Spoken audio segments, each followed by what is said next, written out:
Bom dia, irmãos. Bom dia. Irmãos, nós vamos dar continuidade ao livro de Levítico, capítulo 8. Nós, no último estudo, vimos o capítulo 7, finalizamos o capítulo 7, fechamos ele. E agora nós vamos partir para o capítulo 8, como nós comentamos no estudo passado.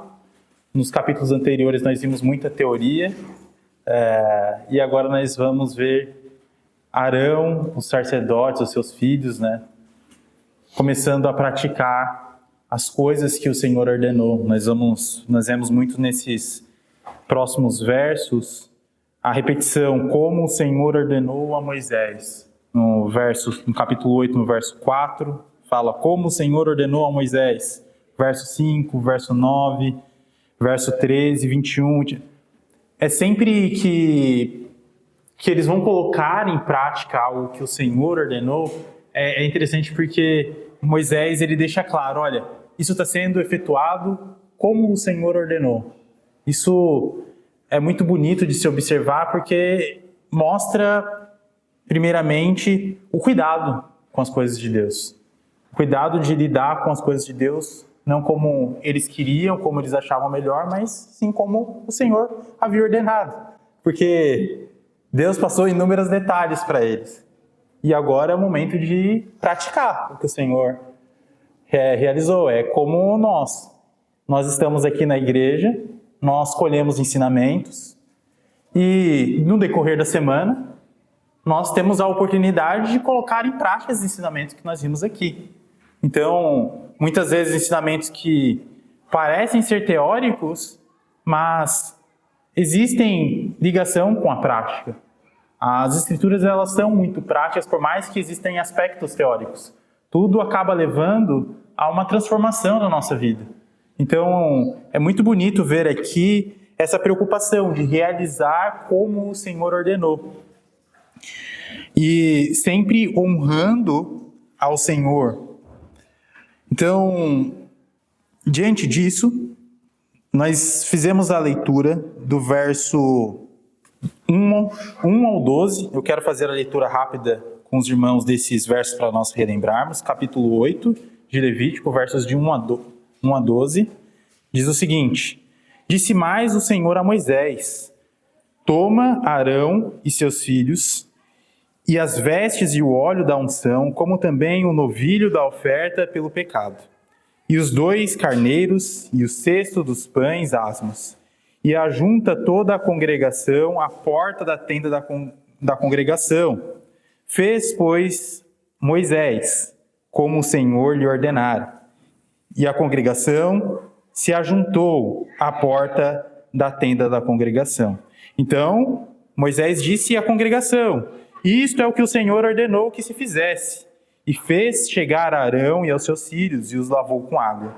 Vestiu Arão da túnica, cingiu com um cinto, e pôs sobre ele e sobre a peles, também pôs sobre ele a estola sacerdotal, e cingiu com um cinto de obra esmerada de estola sacerdotal.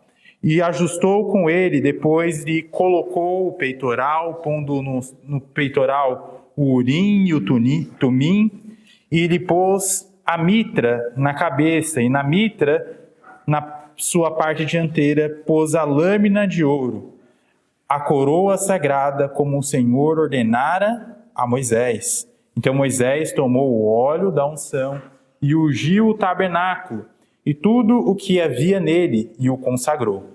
E dele aspergiu 7 vezes sobre o altar, e ungiu o altar e todos os utensílios, como também a bacia e o seu suporte, para os consagrar. Depois derramou do óleo da unção sobre a cabeça de Arão e o ungiu para consagrá-lo.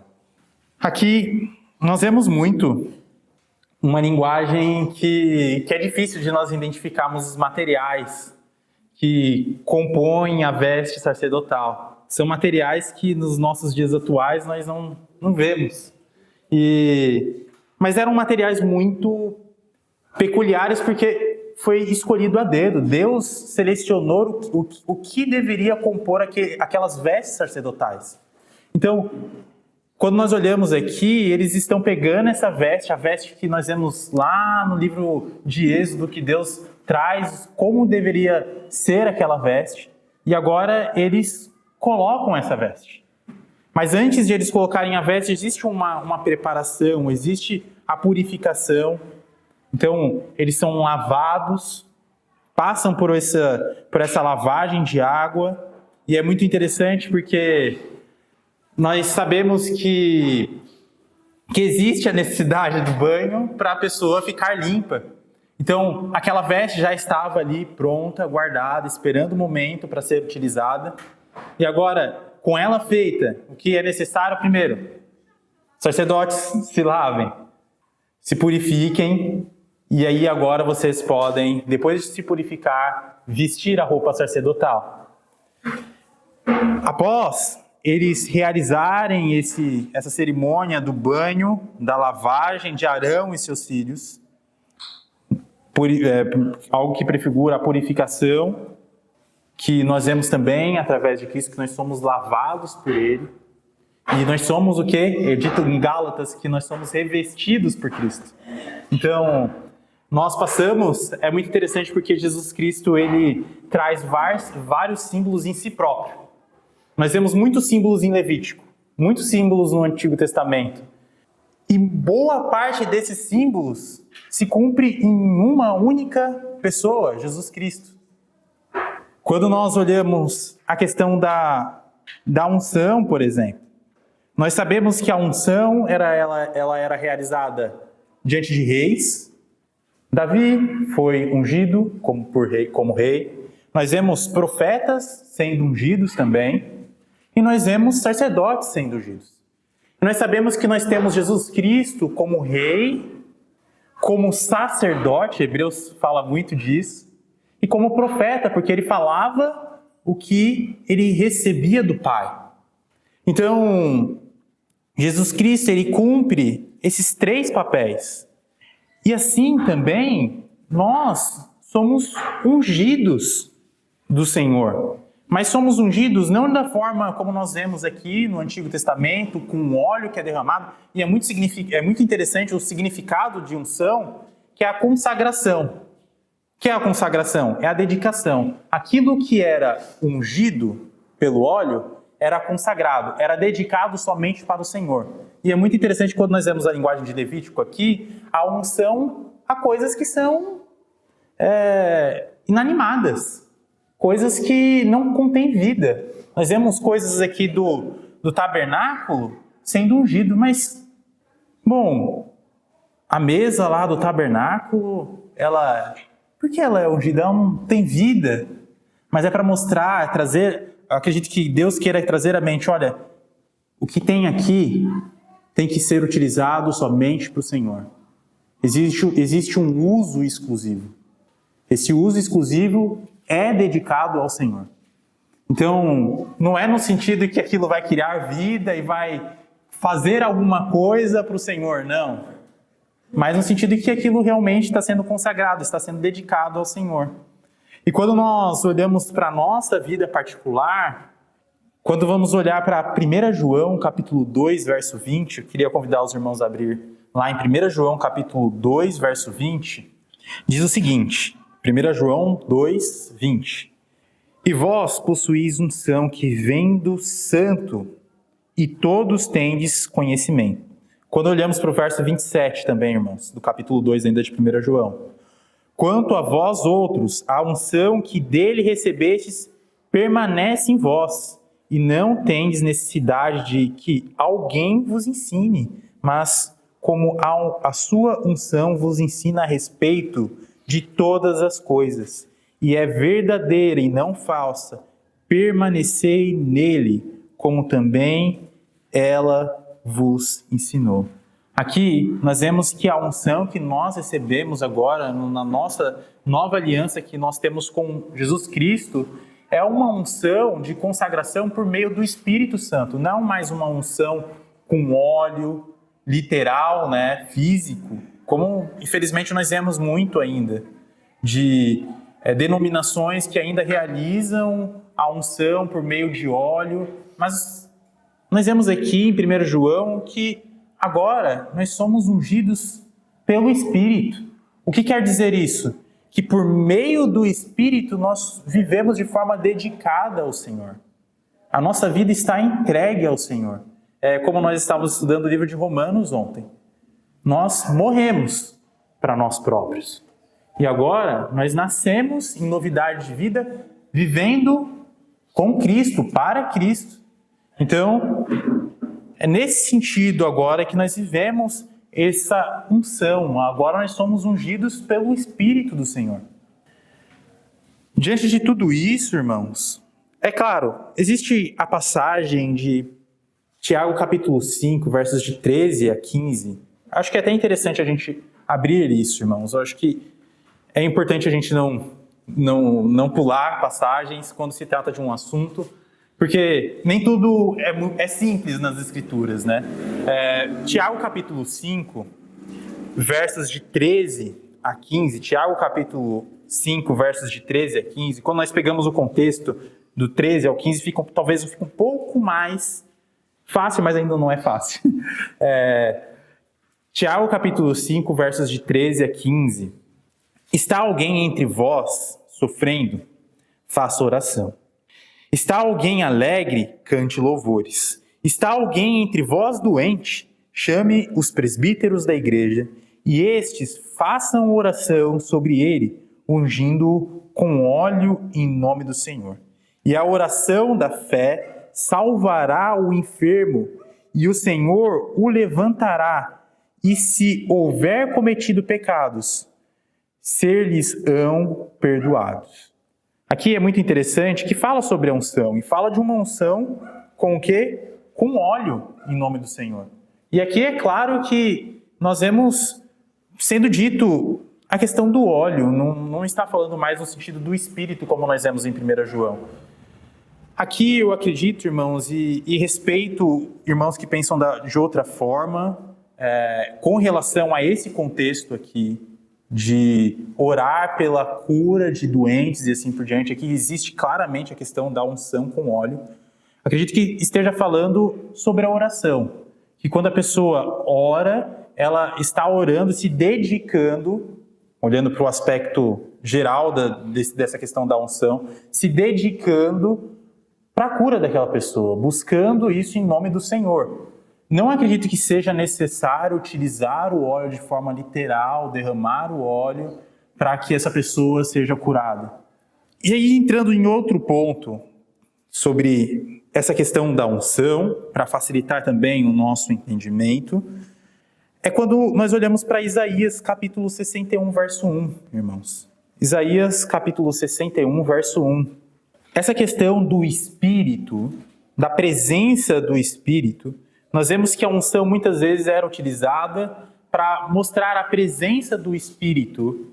E quando nós vemos aqui, Isaías capítulo 61, verso 1, diz o seguinte: o Espírito do Senhor Deus está sobre mim, porque o Senhor me ungiu para pregar boas novas aos quebrantados, enviou-me a curar os quebrantados de coração, a proclamar libertação aos cativos e pôr liberdade os algemados.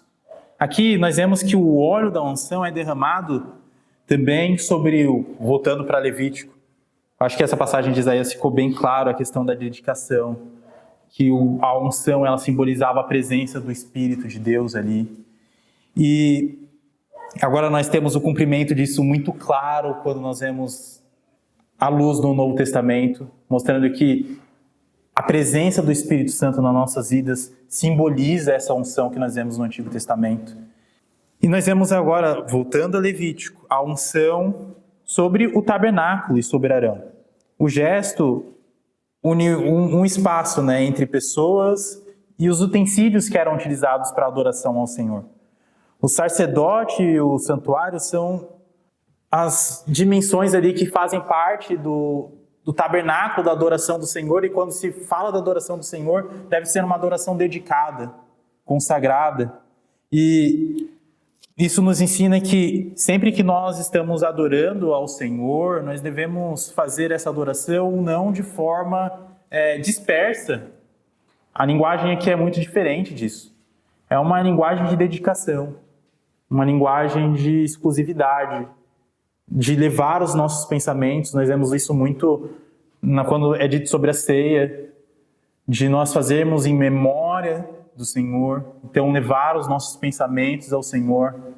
Então, sacrifícios de louvor, quando é dito, acho que é Romanos ou Hebreus. Então, é uma questão de sempre consciência, de estar voltado para o Senhor realmente, não estar dividido em pensamento. Acho que essa é a principal lição que eu consigo ver destes versos de 1 a 12. Também, quando nós olhamos versos de 6 a 9, vem algumas questões interessantes. O verso de 6 a 9, voltando para Levítico capítulo 8, diz: E fez chegar Arão aos seus filhos e os lavou com água, algo que nós já comentamos. Vestiu a Arão da túnica, cingiu com um cinto e pôs sobre ele, sobre peles, também pôs sobre ele a estola sacerdotal e cingiu com um cinto de obra esmerada da estola sacerdotal e ajustou-se com ele. Depois lhe colocou o peitoral, pondo no peitoral o urim, o tumim, e lhe pôs a mitra na cabeça. E na mitra, na sua parte dianteira, pôs a lâmina de ouro, a coroa sagrada, como o Senhor ordenara a Moisés. Eu gosto muito de como nós vemos o Senhor sempre usando coisas para trazer a lembrança. Muitas vezes, quando nós olhamos profecias do Antigo Testamento, nós vemos profecias seguidas de, muitas vezes, os sacerdotes, eles realizando algo para mostrar o significado. Então, quando nós olhamos aqui a questão das vestes, tudo que tinha ali na veste tinha um significado que levava ao pensamento ao Senhor. A questão da coroa, a questão das pedras preciosas, tudo mostrando algo que deveria remeter, ou pelo menos trazer a lembrança de que eles estavam realizando algo para o Senhor, que era algo dedicado ao Senhor. E Êxodo capítulo 28, Deus ele ordenou como tudo isso deveria ser feito. Bom, existem diversas questões sobre essa questão de roupa aqui, mas Apocalipse capítulo 19, deixa eu marcar aqui Levítico, vamos a Apocalipse capítulo 19.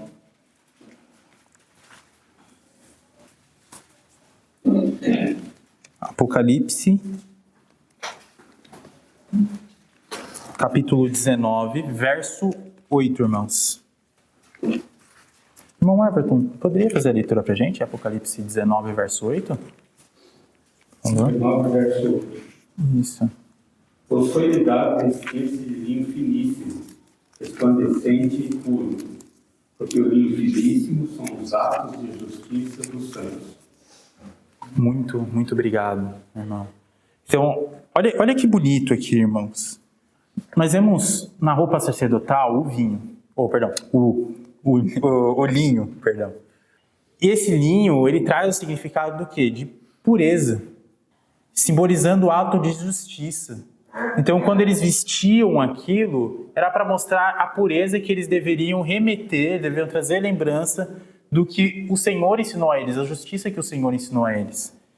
Nós vemos o manto azul, o peitoral com 12 pedras, para carregar o nome do povo no coração. Então, aquelas pedras, elas ficavam um peitoral ali, e para trazer aqui o quê? Que o nome do Senhor devia estar próximo do coração dos sacerdotes. E assim, quando o povo via aquilo, deveria trazer a lembrança até deles que o Senhor deveria estar próximo do coração deles. Agora, sobre a questão da placa de ouro na mitra, com a inscrição da santidade do Senhor, revela que eles carregavam isso com eles na cabeça. Então, existe uma questão de proximidade do coração, mas existe uma questão também de cabeça, de racional também. De eles trazerem isso na mente deles sobre a santidade do Senhor, sobre que Ele era o Senhor, Ele era o Rei, e assim eles deveriam viver de acordo com o que o Senhor ordenava a eles. Então, é questão de proximidade, é questão de estar junto com o Senhor, de eles carregarem isso com eles, sempre. Então, eu acho muito bonito essa questão de carregar, de viver ali carregando isso próximo do coração, na cabeça. Então, quero abrir para comentário que os irmãos tiverem até aqui, do capítulo 8, do verso 1 ao 12. Se os irmãos tiverem algum comentário, fiquem à vontade. A gente vê, né, que os Velho Testamento eram sombras, né, das coisas que seriam reveladas no Novo. Já sabe que aquele tabernáculo ali terrestre era um símbolo do tabernáculo eterno no céu, né? Como você põe muito bem, irmão, aquele linho sacerdotal representava o que? As boas obras que você mostrou lá no livro de Apocalipse, as boas obras que Deus quer que a gente procure praticar a obediência ao Senhor, né? Em contraposição àquela vergonha da nudez do pecado, quando Adão e Eva traíram Deus, né? Você também mencionou aquela passagem de Tiago, né? Que eu sempre também me deixa assim, um pouco de dúvida, né? Mas o texto parece ser claro, né? E eu compreendo o que você colocou, né? Deus não precisa de nenhuma algo assim para curar uma pessoa, mas tem exemplo na Bíblia que Deus ele pediu para, por exemplo, o cego que tinha nascença lá, passar, Jesus fez uma mão, falou, olha no tanque de Siloé e lava no tanque de Siloé. O poder não estava no tanque de Siloé, mas estava na obediência de atender a voz de Jesus, né? Então, cara, isso que é fé, você obedecer a Jesus. Então, as duas coisas presentes na Bíblia, né? Eu já vi alguém dizer que assim, vai ao doente, né? Chama os presbíteros da igreja. Então, é uma coisa, é algo específico, seriam os presbíteros da igreja, que dá para entender. Uhum. Né? Eles façam oração, qualquer pessoa pode fazer isso, né? Orar pelos irmãos, né? Quando estão enfermos. Mas aí vem a questão do óleo, né? Derramando óleo. E a pessoa vai ficar com fé, e a pessoa vai ser estabelecida. Se tiver algum pecado, será perdoado. Então, quando fala assim, que se tiver algum pecado, será perdoado, parece haver uma distinção entre doença física e uma doença espiritual. Né? Mas pode ser uma doença espiritual também. E eu ouvi alguns irmãos explicando que esse óleo, a oração, esse óleo pode ser uma representação da palavra de Deus. Porque muitas vezes o óleo é usado como um símbolo do Espírito Santo. O que você falou, unção do Espírito, unção significa derramamento de óleo. Né? Então, e a gente sabe que o Novo Testamento foi inspirado pelo Espírito Santo. Então, se está alguém doente, talvez espiritualmente, ou até fisicamente, porque nós estamos todos conectados. Às vezes uma doença física afeta o nosso emocional, se a gente tomar cuidado. Afeta até o nosso espiritual, se a gente tomar cuidado, né? Então, o presbítero da igreja, vão lá, coisa que qualquer um pode fazer, mas ali, se é um presbítero, ele tem que ter esse encargo também. Né? Vai lá, ore e dá a palavra. E aquela pessoa vai ser curada e os pecados vão ser perdoados. Ou seja, claro que tem livre-arbítrio da pessoa, mas assim, é um protocolo para se fazer em situações. Né? Porém, essa é uma das explicações que alguns irmãos deram, né? Pode ser possível. Mas eu, particularmente, quando eu leio essa coisa de Tiago, parece ser bem claro. E às vezes as coisas é tão claras que a gente não quer aceitar porque parece que é contra o nosso costume. Entende? E ali não está parecendo que ele está sendo simbólico, sabe? Porque assim, a gente tem que entender que tem coisas na Bíblia que são simbólicas, não são literais. Mas a gente tem que tomar cuidado também para não transformar tudo em simbólico. Porque aí a gente transformar tudo em simbólico pode demonstrar uma falta de fé na gente, no poder de Deus. É como assim, Deus não pode fazer isso, então, eu nunca vi Deus fazendo isso, então, assim, Deus não é capaz de fazer isso. Já é onde estou falando interior. Então isso aqui deve ser simbólico. Isso é impossível de acontecer, então deve ser simbólico. Então a gente tem que, assim, tem muita coisa na Bíblia que é simbólica. Mas eu acho que tem que tomar cuidado também de transformar tudo na Bíblia em simbólico, por nossa descrença no poder de Deus. E porque é algo tão simples que Deus pede, a gente tem que ter obediência. Né? Então, assim, eu não me escandalizaria se presbíteros, com as qualificações certas, com as qualificações que tem na Bíblia, né? As qualificações que tem na Bíblia, ele fosse, e por causa dessa palavra aqui, ele fosse lá orar e derramasse um azeite na cabeça da pessoa e obedecesse essa palavra. Porque lá em Marcos também fala que os apóstolos, né? Tem uma passagem de Marcos que fala que os apóstolos também ungiam, né? Quando Jesus deu autoridade para eles curar, eles também ungiam com óleo. Eu vou abrir essa passagem aqui para te mostrar. E só tem essa passagem de Marcos, né? Então, assim, pode ser que seja simbólico. Mas, assim, como a passagem ali é tão clara, e aparentemente não está falando de forma simbólica ali, aparentemente, e não tem mais outras explicações, eu acho que e parece ser uma coisa tão específica, chame os presbíteros. Né? Eu não me escandalizaria se um presbítero com as qualificações e obedecesse essa palavra, e fizesse essa palavra, seguisse esse protocolo. Então, uma pessoa doente, vai lá, ora, dê um óleo, né? Marcos 6,13. 6,13.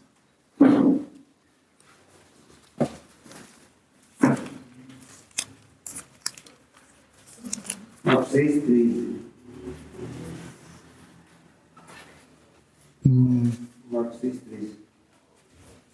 Eles expeliam muitos demônios e curavam numerosos enfermos, ungindo-os com óleo. Esse óleo que era comum lá no Israel era um azeite.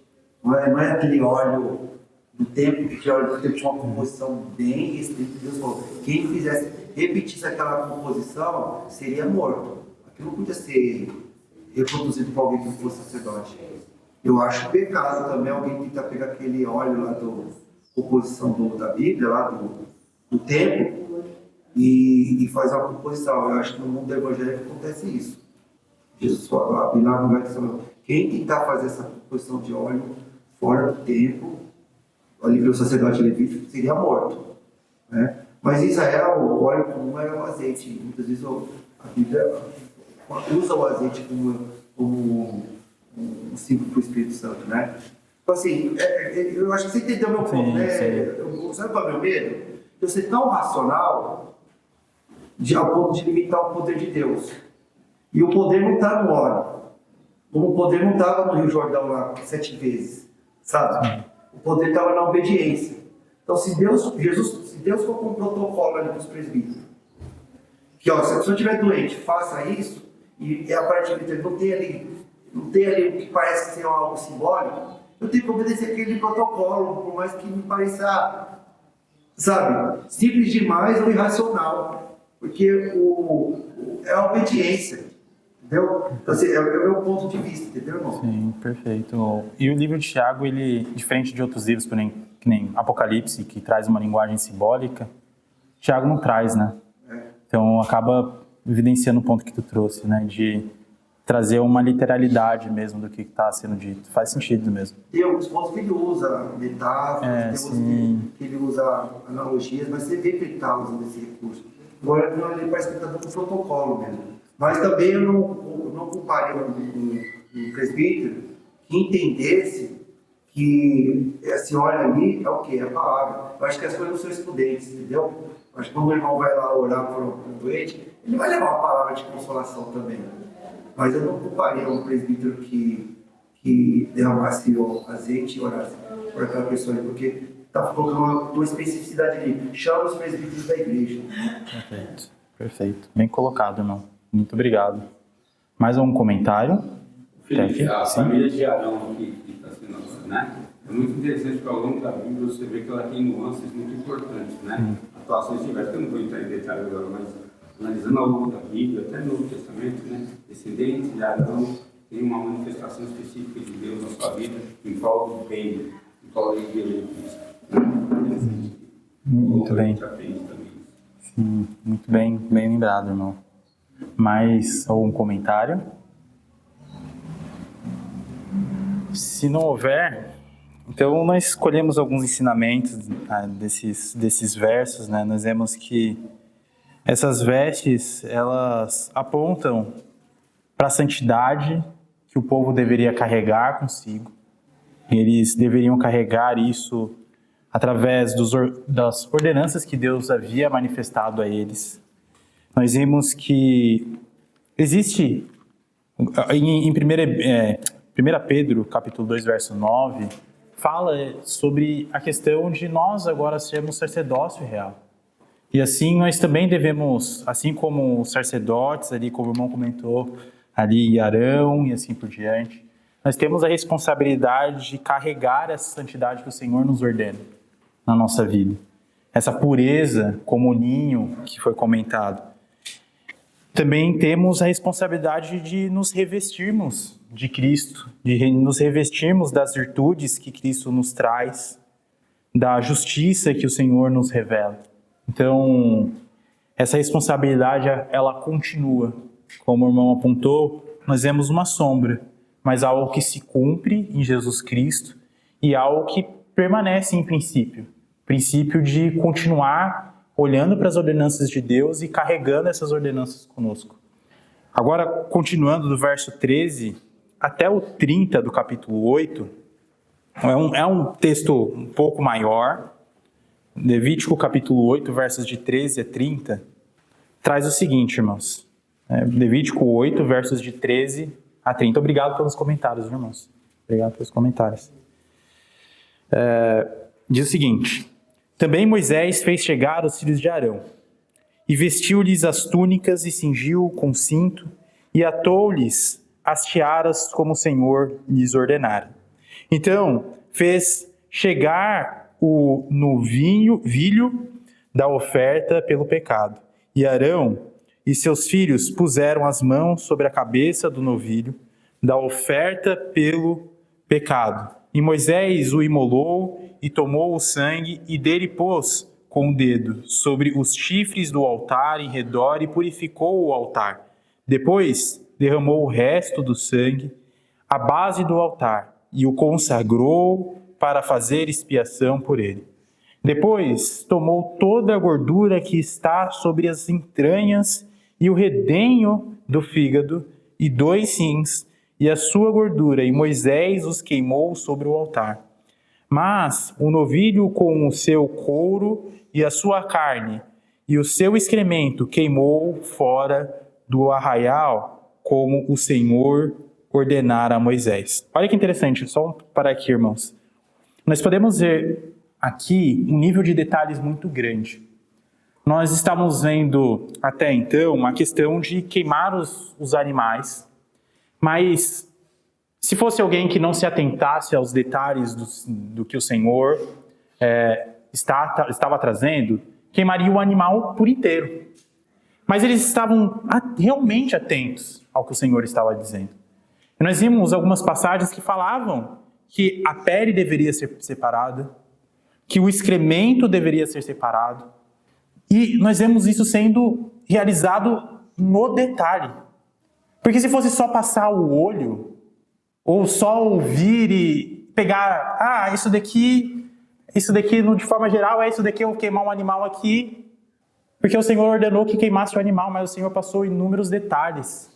E a preocupação agora de Moisés e dos sacerdotes, como Arão e seus filhos, é realizar no detalhe o que o Senhor disse. Então, quando fala aqui, no verso 17, mais o novilho com o seu couro e a sua carne, o seu excremento, queimou fora do arraial, como o Senhor ordenara a Moisés, mostra justamente esse nível de preocupação no detalhe que o Senhor estava dizendo. Porque se o Senhor fala algo, é porque aquilo é importante. Por mais que para a gente pode parecer algo que, não, é apenas um detalhe. Talvez ao olhar humano, a pele, o que tem com a pele do animal? O excremento faz um pouco mais de sentido. Mas a pele? Então, nós vemos que existe uma preocupação de realizar no detalhe o que o Senhor ensina, o que o Senhor traz de ordenança para eles. Então, eu acho muito importante isso, porque quando nós olhamos para as Escrituras e estamos estudando o que o Senhor Jesus Cristo nos ensina, que o Senhor nos ordena, nós devemos sempre nos atentar aos detalhes também, e não falar, isso daqui é detalhe, eu deixo de lado, e se preocupar apenas com uma visão geral. Não, se o Senhor revelou aquilo, a gente tem que olhar para aquele detalhe. Porque se o Senhor revelou aquilo, é importante. Porque se fosse algo irrelevante, ele não teria nem falado. Continuando, verso 18. Depois fez chegar o carneiro do holocausto, e Arão e seus filhos puseram as mãos sobre a cabeça do carneiro.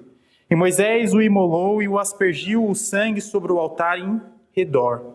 Partiu também o carneiro nos seus pedaços. Moisés queimou a cabeça, os pedaços e a gordura. Porém, as entranhas e as pernas lavou com água, e Moisés queimou todo o carneiro sobre o altar. Olha, mais uma vez, irmãos. Nós vemos aqui todo o carneiro, mas nós vemos que anteriormente, por eles estarem atentos aos detalhes, havia aquela condição. Então, quando fala todo, existia uma condição que eles estavam atentos antes.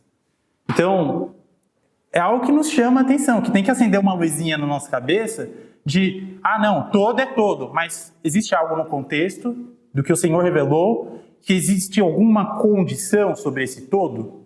Às vezes existe. Às vezes o todo tem uma condição ligada a esse todo. O todo, o carneiro aqui, estava ligado a eliminar a pele, eliminar os excrementos.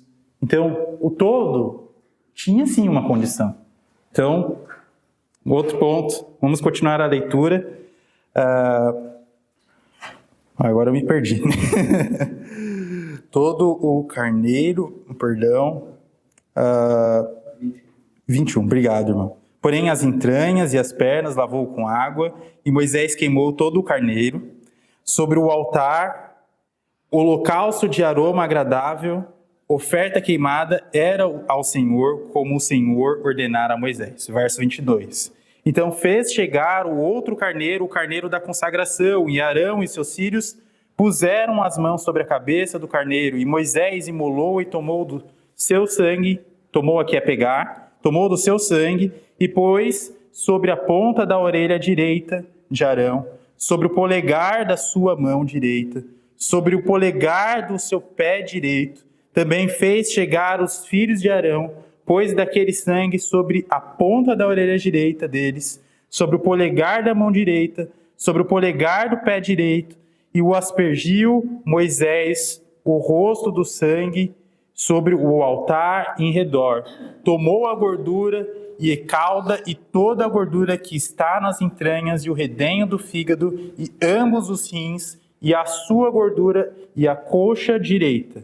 Também do cesto dos pães asmos que estava diante do Senhor.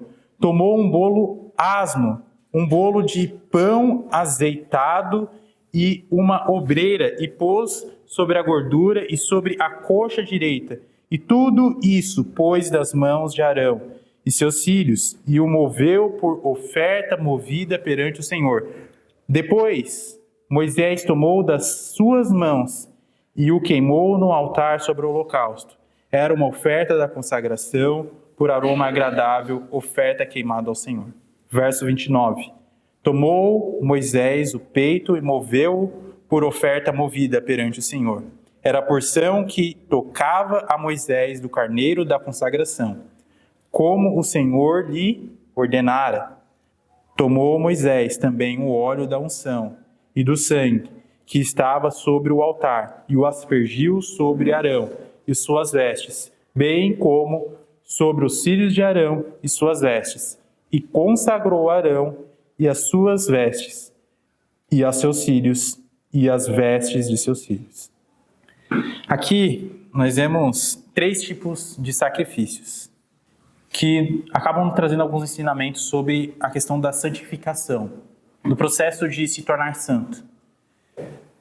Nós vemos a questão da oferta pelo pecado, purificou Arão e o altar, mostrando que o sacerdote, ele precisava de expiação, apesar de ser uma pessoa dedicada ao Senhor, era uma pessoa que falhava. Como nós vimos no estudo anterior, Arão, ele cometeu falhas no decorrer da caminhada dele, e falhas graves, e assim também nós também cometemos falhas. E aqui nós vemos um início apontando para a oferta pelo pecado, expiação pelos pecados dos sacerdotes, para alcançar o perdão diante desses pecados. Depois nós vemos a oferta queimada, simbolizando a dedicação total de Arão e seus filhos. Nós vemos que a oferta era queimada por inteiro, é claro, tirando aquelas condições que nós vimos anteriormente. Então, a oferta era queimada por completo, mostrando que por completo eles seriam entregues ao Senhor, ao trabalho do Senhor. Então, consagração. E por último, nós vemos uma oferta de ordenação, o sangue aplicado na orelha, no polegar, no dedão do pé. Isso parece até estranho, né? Pegar, na realidade é estranho pra gente. Pegar o sangue do animal e aplicar sobre a orelha, aplicar sobre o pé. Então, isso acaba trazendo, talvez, um ensinamento. O ouvido, para trazer o ouvido aos ensinamentos do Senhor. Eles ouvirem o ensinamento do Senhor. O ouvido deles estavam sendo consagrados a ouvir o que o Senhor falava para eles e realizar essas obras. Quando nós falamos de realizar, aponta para o quê? Para a mão. Era pegado o sangue, aplicado sobre a orelha, para eles ouvirem os ensinamentos do Senhor, sobre a mão, mostrando o trabalho, o dever de agir conforme a vontade de Deus, de forma purificada. Então, mão e o pé, para andar nos caminhos do Senhor. Para se consagrar em sempre que fizer, dar um passo, que esse passo seja de acordo com a vontade do Senhor. Então, talvez aponte para esses pontos. Por isso, o ouvido, a mão e o pé, mostrando que o corpo inteiro é colocado em serviço ao Senhor. E o sangue, ele era misturado ali, era aspergido, o óleo também, mostrando mais uma vez a questão da consagração, da dedicação, mostrar... É muito interessante como o livro de Levítico muitas vezes é repetitivo. Muita aspersão de sangue, de óleo, mas é para entrar nas nossas cabeças e mostrar, olha, tem que ser dedicado, tem que ser consagrado ao Senhor. Vocês têm que seguir o que o Senhor ordena, e é isso. Então, é uma repetição mesmo, muitas vezes cansativa para a nossa leitura, e eu acredito que até mesmo para eles que estavam realizando, eu acredito que para realizar é um pouco menos cansativo do que ler. Mas quando eles estavam realizando aquilo, eles estavam trazendo a consciência do que eles estavam fazendo. Então, Deus trazendo essa imagem de consagração. E mais uma vez, nós vemos a importância de sempre estar voltado ao Senhor em cada ato. Quando nós olhamos do verso 31 ao 36, que nós podemos fazer a leitura também no próximo estudo, nós vamos ver que existe um período de consagração, um período de estar ali voltado exclusivamente para o Senhor, e vai nos trazer grandes ensinamentos também. Eu agradeço os irmãos pela paciência, pelos comentários, pela ajuda, e que Deus esteja conosco, irmãos, que possamos sempre andar no caminho do Senhor, e como Arão e seus filhos foram consagrados, tiveram a aspersão do sangue sobre o corpo deles, possamos ser aspergidos pelo sangue de Jesus Cristo nas nossas vidas, para andar em pureza. Que Deus nos abençoe, irmãos.